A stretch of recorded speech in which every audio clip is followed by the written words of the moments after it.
What if aging isn't about losing time, but about finally learning how to live it? Somewhere along the way, society taught us that growing older means becoming invisible, that life begins to shrink after 60. But in the teachings of the Buddha, aging is not a decline, it's an invitation to return home to yourself, to strip away everything false, to live not faster, but truer. Ask yourself, why do so many people feel empty when they retire? Why does the silence of an empty home feel heavier than noise? And what if that ache in your heart is not grief, but a call to awaken? I remember once sitting with a monk in Thailand. He was 91, still walked barefoot, still smiled like a child. When I asked him the secret, he said, "Youth chases happiness. Old age can become happiness if you let go of the chase." This video is not about fixing your body. It's about honoring it. Not about fearing age, but making peace with it. Join me, because the most meaningful chapter of your life may still be unwritten, and it begins with a single mindful step. 1. Walk your way to strength. Meditation in motion. What if the most powerful medicine for aging isn't in a pill, but in your next step? When did you last walk to get somewhere, but to come home to yourself? We often think of walking as just something we have to do, getting from the bedroom to the kitchen, from the car to the mailbox. But in Zen Buddhism, walking is not transportation. It is a transformation. The Buddha himself didn't just sit under trees. He walked thousands of miles. Not to chase something, but to embody peace, one footfall at a time. I once met an elderly woman at a temple in Kyoto. She told me, "Each morning, I walk as if the earth is listening."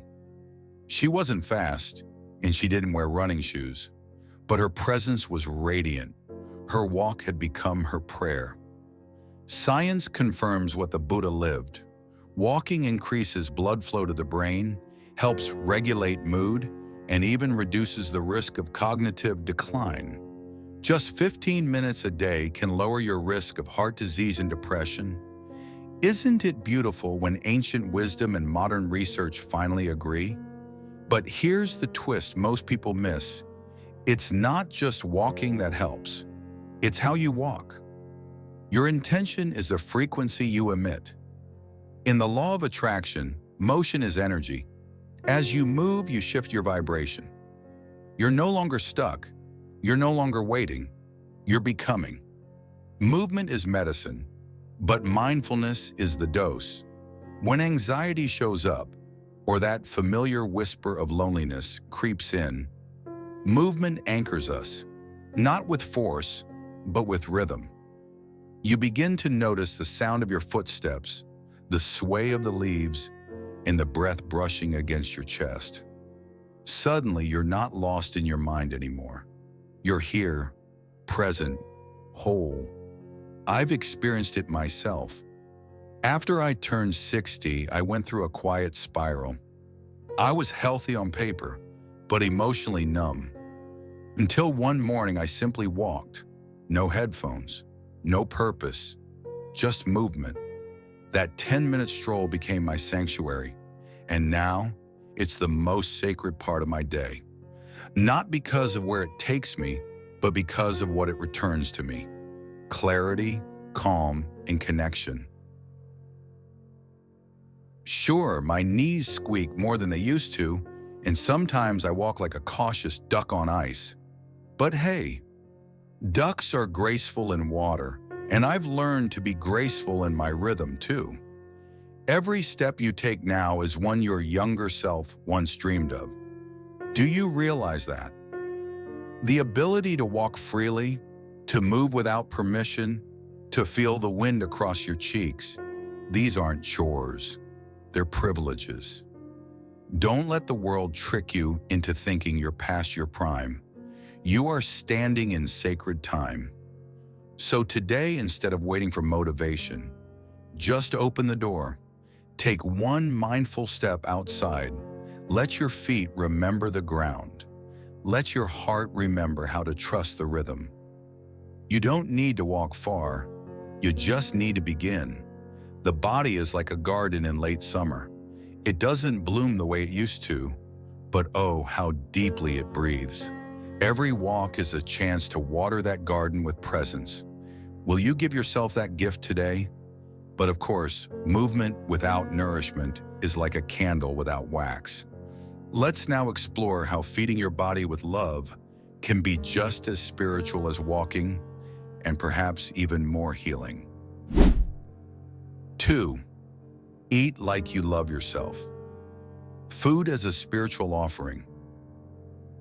What if every bite you take is either a quiet act of kindness or self-forgetting?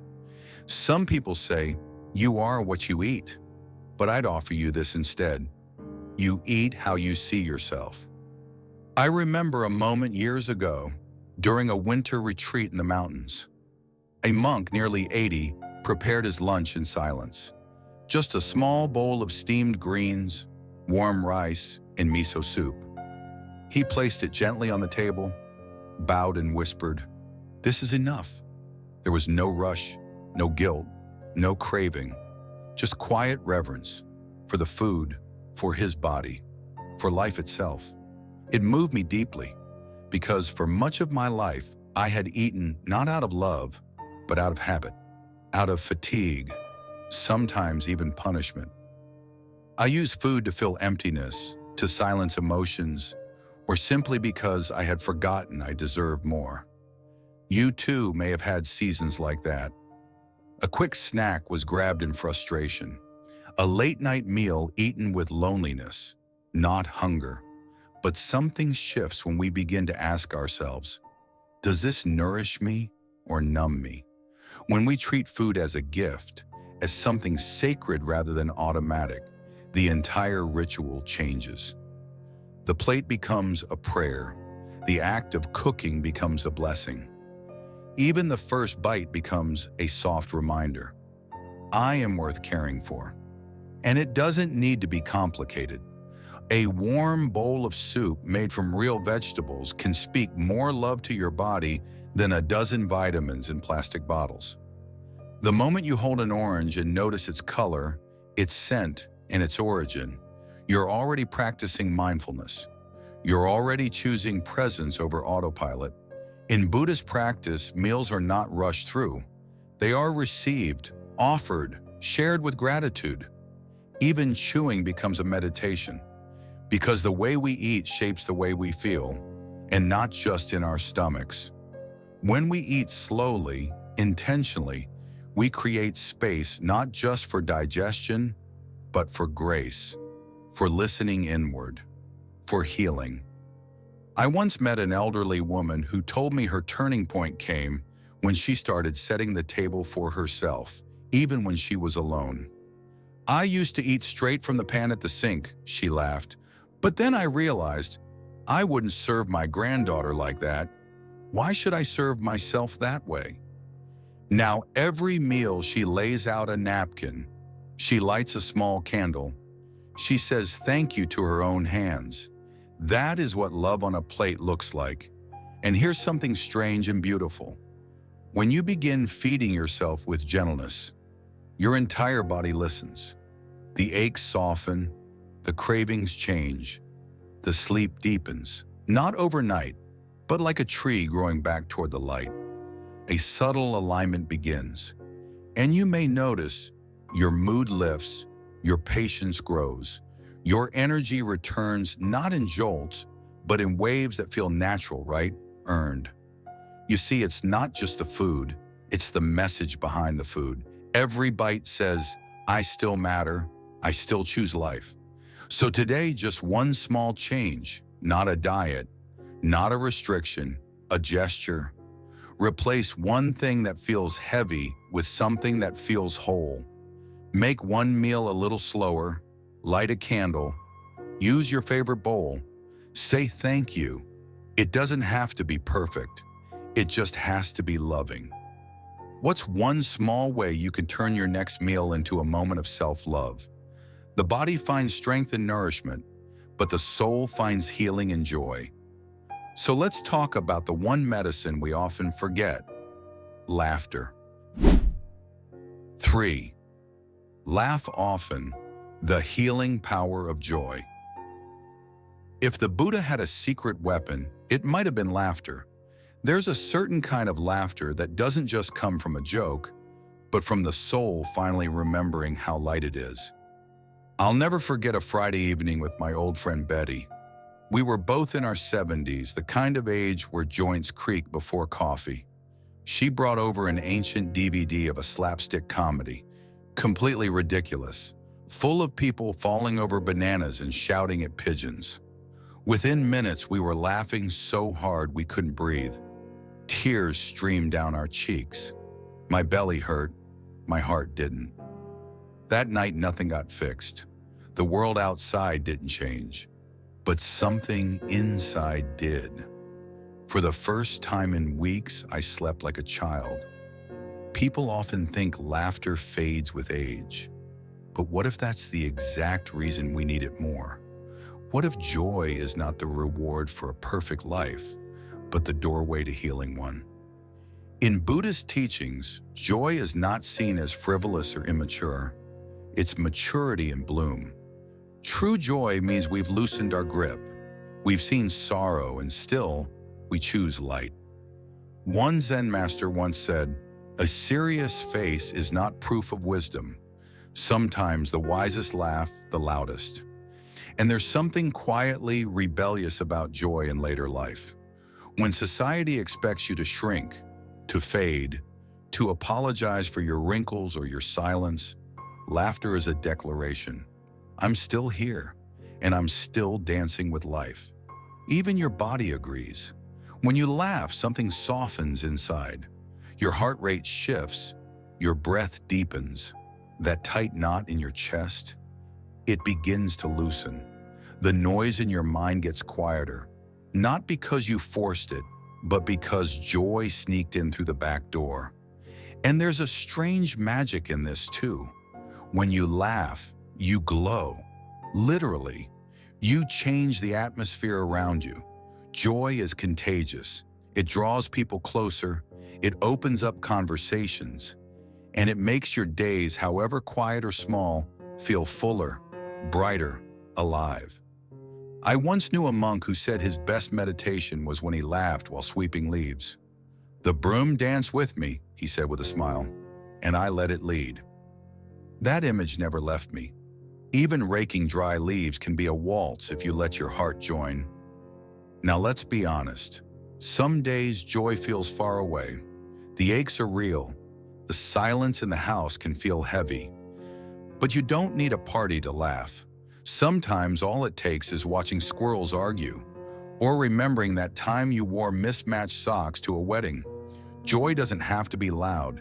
It just has to be true. So here's a gentle dare. Today, seek out something silly, a funny video, a memory with a ridiculous twist.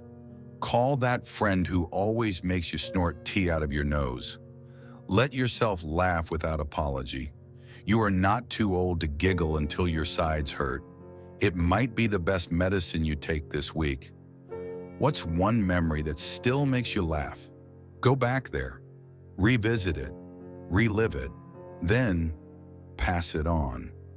But of course, laughter alone won't carry you.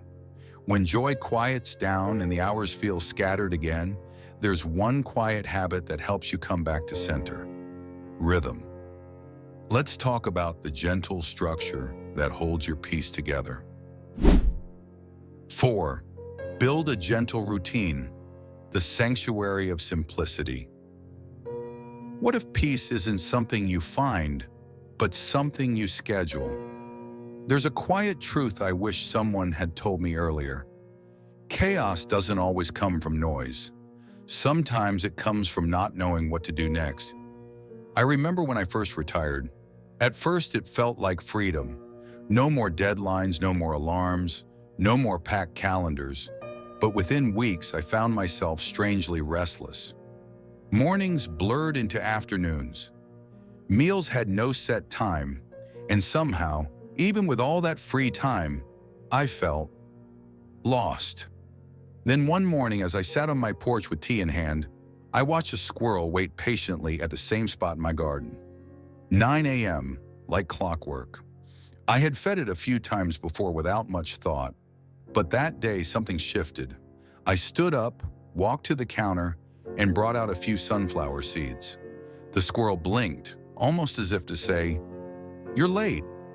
And so began a ritual, one I still keep to this day. And let me tell you, that squirrel saved my mornings. It wasn't about the seeds or even the squirrel. It was the structure, a simple act that anchored me. When you wake up knowing one good thing will happen at a set time, it sets the tone for everything else. Monks have long known this. They rise with the sun, not because the sky commands it, but because rhythm creates refuge. Their days unfold with rituals, not out of rigidity, but reverence. Each task, from sweeping to sipping tea, is done with presence. And in that presence, they find peace. Now let's bring it closer to home. You don't need a monastery or a bell to have your rhythm. Maybe it's lighting a candle before breakfast, reading one paragraph from a beloved book, watering your plants with your full attention, or yes, feeding a squirrel. What matters isn't the size of the act. It's the sacredness you give it. And here's the beautiful twist. When your days begin to have shape, your mind begins to settle. Those little decisions that used to drain you, when to eat, what to do next, whether you're being productive, they soften. You start flowing, not forcing. Your energy aligns, and the world somehow starts responding to that rhythm. There's a kind of gravity to a calm person with a consistent day. You attract more calm, more clarity, even more joy. Now, I won't pretend every routine will stick on the first try. Some mornings you'll forget. Some evenings life will interrupt. That's okay. Routines, like rivers, are allowed to bend and shift. What matters is that you return, again and again. And if anyone ever tells you that routine is boring, just smile. Because nothing is boring about creating a day that loves you back. Nothing dull about reclaiming rhythm in a world that's forgotten how to slow down. You're not drifting through retirement. You're designing the architecture of your peace. So tell me, what's one gentle ritual you could begin tomorrow? Just one small act to honor your morning like a blessing. But even the most peaceful routine loses its meaning if your heart feels alone in it. And that's why our next step is perhaps the most human of all. 5. Talk to someone. Connection as medicine. Silence can look like strength, but often it's just a disguise for loneliness. There's a kind of pain that doesn't cry out. It just lingers in the spaces between your words, in the long pauses of the day, in the ache that comes not from the body, but from being unseen. I know this feeling too well. For many years after my children moved away and my partner passed, I convinced myself I was fine. I had my books, my tea, my walks, but what I didn't have was the witness. And slowly, that absence started to feel heavier than any illness I'd ever had. One afternoon on a whim, I joined a small tea circle at the community hall. Just 5 women, mostly in their 70s, sitting in a sunlit room. I said very little that first day, but I listened. And what I heard, the cracks in their voices, the laughter tucked into sorrow, the way they nodded when someone shared about feeling invisible, broke something open in me. Not in a painful way, in a liberating one. Because the truth is, we were never meant to carry life alone. In Buddhist tradition, there is a sacred word, sangha. It means community, but not in the casual sense. It's a spiritual refuge, a reminder that awakening, healing, and peace are not solo journeys. Even the Buddha himself said, "Good friends are the whole of the spiritual life." And you know what? He wasn't exaggerating. Something beautiful happens when you speak your truth in a safe space. Not because someone has the answers, but because, for once, you're not echoing into silence. Your story lands, it matters, you matter. It may surprise you, but people who stay meaningfully connected in later life live longer than those who exercise regularly. Yes, even more than jogging. Why? Because when your heart feels supported, your body follows. The weight of isolation isn't just emotional, it's biological. It wears down your immune system, shortens your breath, and even blurs your memory. But here's the twist. The antidote is beautifully simple. A conversation, a phone call, a 5-minute chat on a bench. Healing doesn't always look like therapy. It can look like laughter over tea or a text that says, "I miss you." And yet, many of us hesitate. We think reaching out makes us weak. We fear being a burden. But I've found it's the opposite. Every time I've opened my heart, genuinely, even awkwardly, I've felt lighter. And oddly enough, so did the other person. Vulnerability has this strange way of setting two people free at once. So let me offer this image. Imagine your pain as a knot in a thread. When you speak it, even gently, someone else helps you untie it. And maybe, just maybe, you help them untie theirs too. Speaking your truth isn't a breakdown, it's a breakthrough. So who is one person, just one, you could call today? You don't need a reason, just a voice, a presence, a bridge. And once your heart feels a little lighter from being heard, it's time to awaken something else you may have forgotten, your sense of curiosity. Shall we explore that next? 6. Try something new. Age is not an excuse. What if your soul isn't tired, just bored? There's a strange myth we've come to accept, that trying new things is a young person's game. But I want to ask you something tender and honest. When was the last time you did something for the very first time? Not for achievement, not for performance, but simply for the joy of being a beginner again? When I turned 65, I signed up for a pottery class. I know, clay and creaky fingers don't sound like a match made in heaven. I was nervous. Everyone else seemed younger, more flexible, and far more confident. My first bowl was lopsided, the glaze uneven, but I brought it home and placed it on my kitchen counter like it was a relic from a sacred temple. Because in a way it was. That messy bowl was proof that I could still be new, still curious, still alive. In Zen, we call this Shoshin, the beginner's mind, the ability to approach life with fresh eyes, free of the weight of shoulds and have-beens. Children do this naturally. Everything is wonderful, a leaf, a question, a new flavor. But as adults, we trade wonder for certainty. And with that trade, we often lose our vitality. But here's the twist. Your brain hasn't forgotten how to learn. Every time you try something new, even something small, you light up dormant parts of your mind. You grow new pathways. You carve new space for joy, for memory, for presence. It's like turning on the lights in a room you forgot you had. Emotionally, novelty interrupts old patterns. That inner loop of "I'm too old" or "what's the point?" gets disrupted the moment you try something different, even if it's just switching up your morning tea for jasmine instead of Earl Grey. Suddenly, you're not reliving the past. You're stepping into possibility, and possibility is magnetic. Here's the thing, you're not starting from scratch. You're starting from experience, Every step into the unknown is guided by the wisdom of everywhere you've already been. I once met a woman named Margaret at a mindfulness retreat in British Columbia. She was 79 and had just picked up watercolor painting. Her hands trembled slightly as she dipped the brush, but her eyes sparkled like a child. She told me, "At my age, people expect me to shrink, but every time I sit at my easel, I expand." That line stayed with me. You see, trying something new isn't just about hobbies. It's a quiet revolution against stagnation.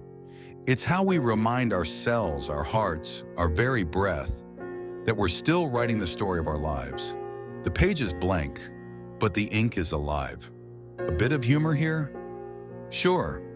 The first time I tried Tai Chi, I was more teacup than tiger stance.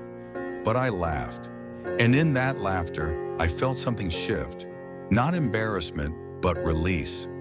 Because it's not about perfection, it's about presence. You are not done, not even close. You're just getting started differently.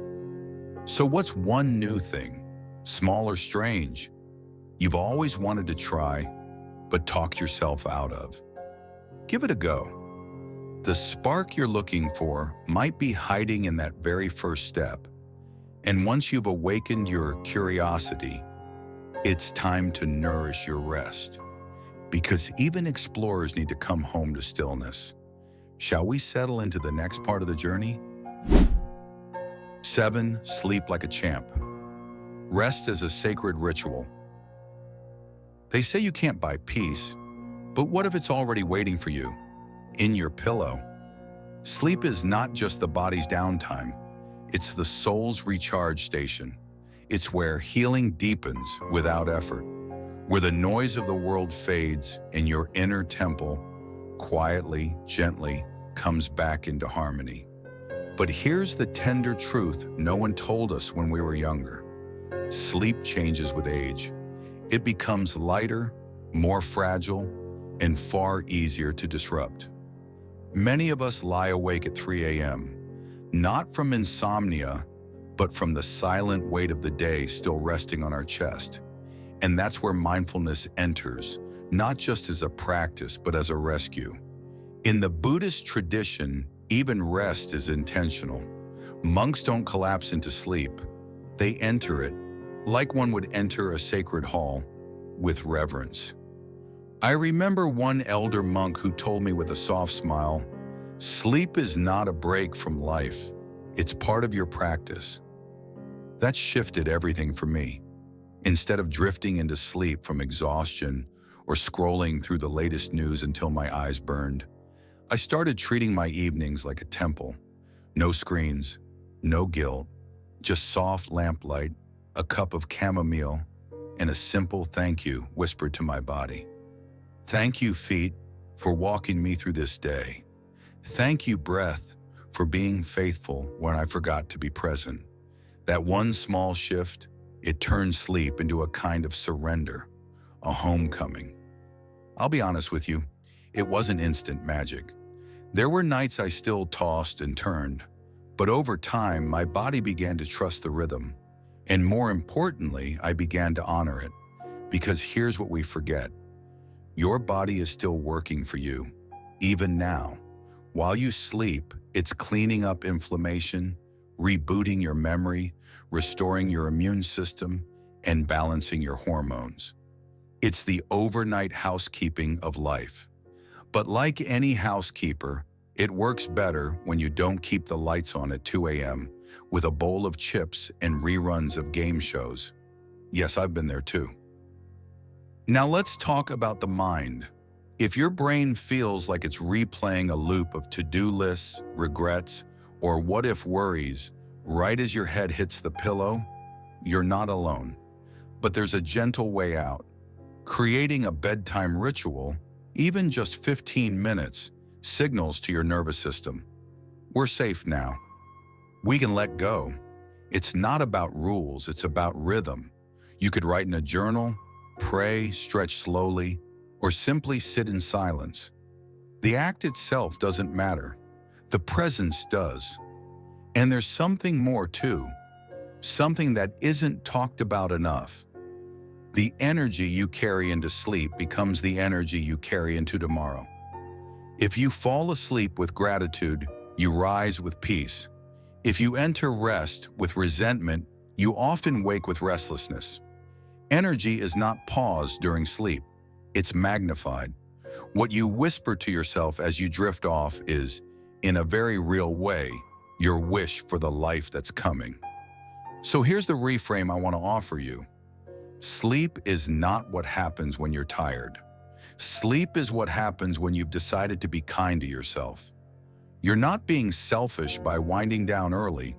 You're not being lazy for skipping that extra episode.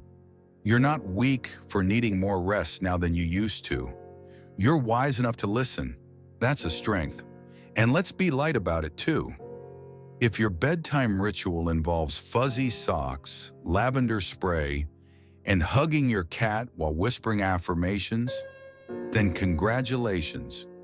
You've become a master of sacred rest. May we all be so lucky. You've earned the right to rest like you matter, because you do. Tonight, instead of scrolling, light a candle, or take 3 deep breaths, or whisper a thank you. Just one small act that tells your body you are safe to rest. And finally, after the walking, the nourishment, the laughter, the connections, the new adventures, and the stillness.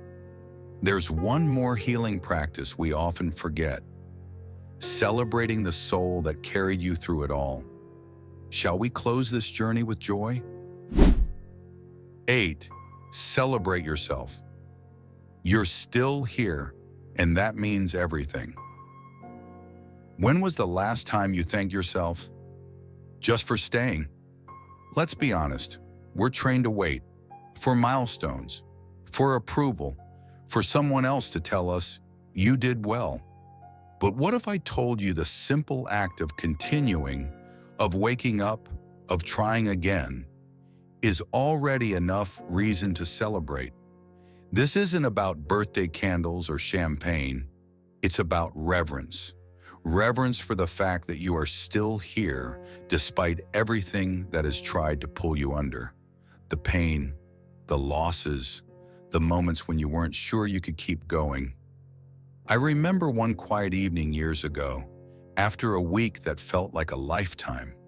Every phone call was bad news, my knees were aching, and even the tea didn't taste right. And still, I showed up. I cleaned the kitchen. I answered a message from a friend. I breathed. So that night, I cut myself a slice of peach pie, not to indulge, but to acknowledge. I stayed. I showed up. I mattered, even when no one noticed. And in that moment, I felt a flicker of something beautiful.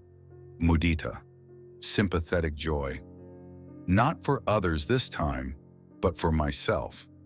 Buddhist wisdom teaches us not only to celebrate others' happiness, but also to bow gently to our victories, especially the invisible ones. The ones no one else applauds. Forgiving someone silently, choosing calm over complaint, making your bed when the world outside feels messy. You might think, what's the point of celebrating something so small? But the truth is, your brain is listening.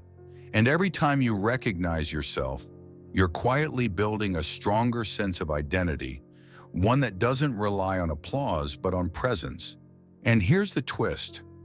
Gratitude isn't just a feel-good practice. It rewires your nervous system. Just 2 minutes of sincere self-appreciation can reduce inflammation, balance blood pressure, and uplift immune response. That's not magic. That's your body responding to love. And love attracts more love. The more often you honor your strength, the more the world starts showing up to honor it too. Call it energy, vibration, frequency, whatever name you prefer. It's real. Joy compounds. So today, don't wait for an excuse to be proud. Be proud because you're still learning.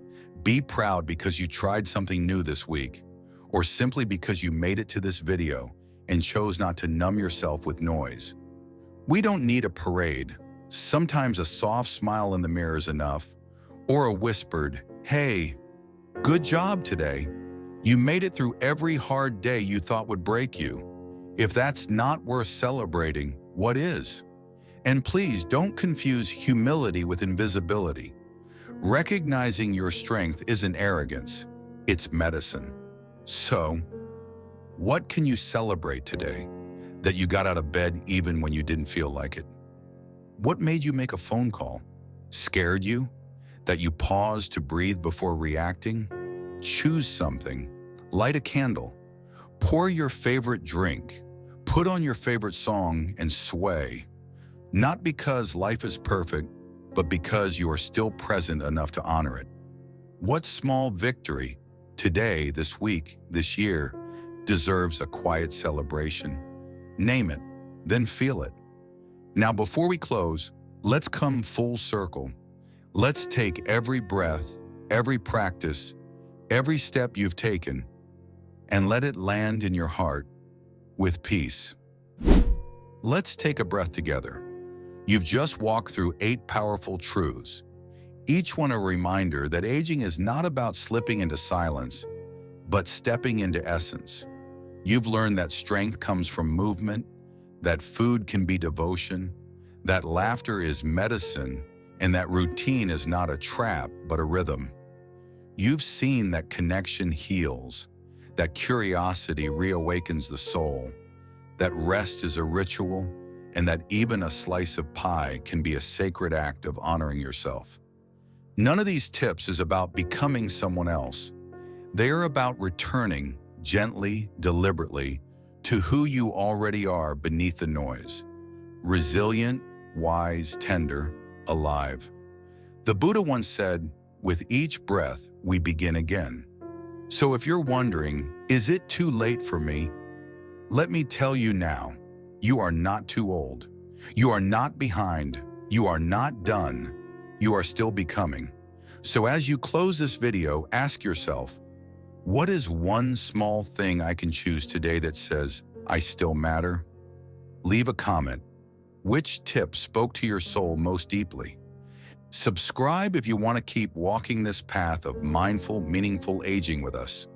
And remember, your next chapter begins, not someday, but now, with one mindful step. We're walking it with you.